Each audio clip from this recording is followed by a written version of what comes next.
There's a couple different ways we can blend photos together. We can open up a couple photos here. I'll take my move tool and I'm going to drag it over into this one. And I can move it around. All right? Now, is it tied back to this one at all? It's not tied at all. I can close this and that layer is still there. Okay? And they'll do the same thing. I'll take another photo and I'll drag it over in here. And I can move it over on the side.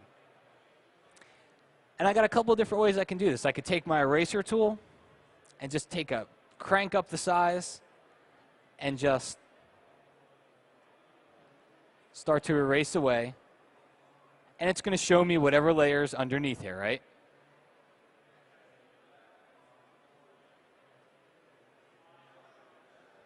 But the one problem with that is once I've done it, and if I save it, obviously I can't go back. I've erased everything away. It's gone forever. So the better way to do it is using layer masks. I taught this in a pre-conference yesterday, and it was a beginner's class. And one of the things that I'd said is because a couple of people came up and they were a little bit leery about, this is layer masking. I haven't done this before.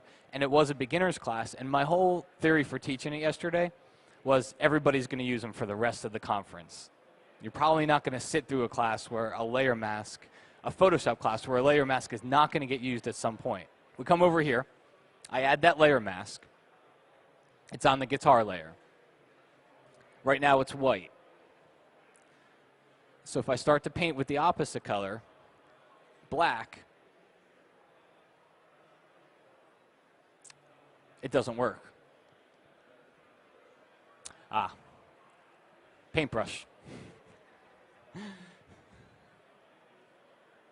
So I start to paint with black. You see what I'm doing here? It's gone.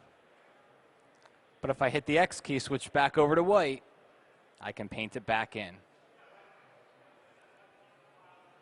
You look over at the mask and you can kind of see, you can see all the black and the white stuff that gets painted there. All right, so let's switch back over to black. Get myself a nice big brush here, and you can start to fade that away. In fact, let's go ahead and do this. Before you even add the layer mask, I'm going to go and just kind of rotate this one off to the side a little bit. There we go. And then I'll add a layer mask to it. And then just come in here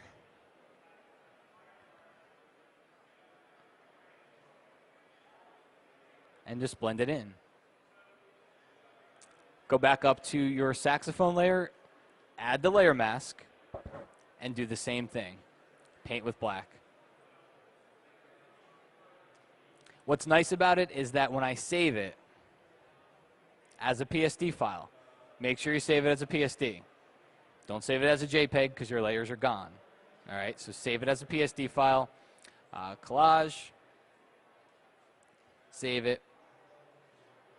If I close it and open it again, then I'm still going to have those layer masks. So it was different from erasing. Because remember, if I erased, I could always undo, right? If I erased and I didn't want to, I could always undo, but at the time, if I save it and I close it, my undo history is gone. So then when I go and I reopen it, I'm stuck. I can't get it back, and you hope that you save the originals, but you got to start over again. So this is the more flexible way to work, to give yourself the opportunity.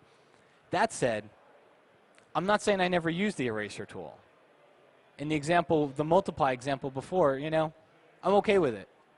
It's just quick, it's dirty, I want to be done very, very fast, I'll just grab the eraser tool and use it. But for a project that you know you're going to be coming back to, stick with a layer mask. And one more I want to take a look at here is blending multiple exposures. All right. This probably ranks up there in the question I get the most. And I taught the class yesterday. Everybody came up at every break. At some point, somebody come up and, hey, I got a really dark photo and I got a really light photo. How can I blend them together?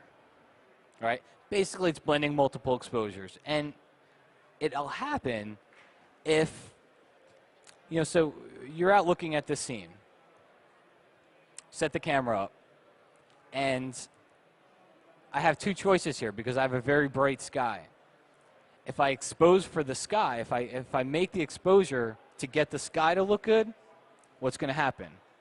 The foreground's going to be too dark. If I make the exposure to get the foreground to look good, which means a longer exposure, more light's coming in, my sky is going to be blown out, which is the one you see here. So what we do is take our move tool, move one photo into the other, just click and drag. And I did a little shortcut there, and I didn't tell you. See how I clicked and dragged it? Well, I don't want to have to go position it. If you hold down the Shift key when you're clicking and dragging over, it places it right in the center. So you can think it's almost like pin registering. All right, so everything is centered. And now you take the same concept we used for layer masks. You add the layer mask, and you just paint out with the brush tool, not the eraser. You just paint away the areas that you don't want from the top one.